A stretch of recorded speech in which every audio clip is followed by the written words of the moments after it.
Bonjour, ici Éric Duhem pour le rebelle.media. Aujourd'hui, je veux vous parler des Macron Leaks. Vous en avez peut-être entendu parler.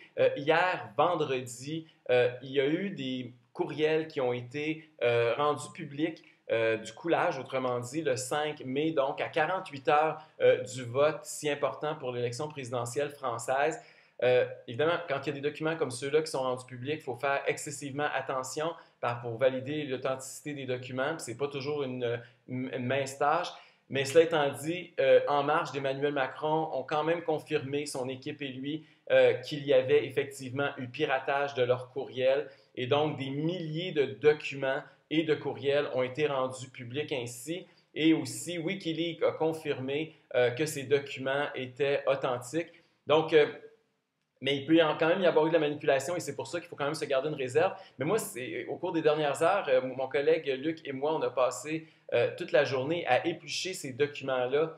Et je veux partager avec vous certaines des découvertes qu'on a faites. D'abord, au sujet de l'immigration et de la place de l'islam en France, on a trouvé deux documents qui sont d'intérêt. Le premier, c'est sur la réorganisation de l'islam de France. C'est un document de 6 pages qui est signé par Pauline Mettet où on dit que les pouvoirs publics en France se proposent de gérer l'islam par la fondation d'un islam de France et on donne des avis généralement favorables sur 6 sujets en particulier. D'abord, la création de la Fondation pour l'islam de France.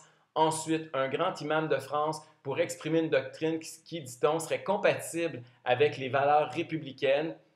Ensuite de ça, on voudrait accélérer le développement de l'enseignement de l'arabe. Quatrième point, faciliter la gestion de l'islam au quotidien, avec ce que ça implique. Cinquième proposition, nommer un secrétaire d'État chargé des affaires religieuses. Et sixièmement, développer la connaissance de l'islam. C'est quand même quelque chose de particulier dans une France qui se veut laïque, de voir une intervention comme ça par rapport à l'islam. C'est des choses qu'Emmanuel Macron, évidemment, n'a pas nécessairement mentionnées pendant sa campagne électorale.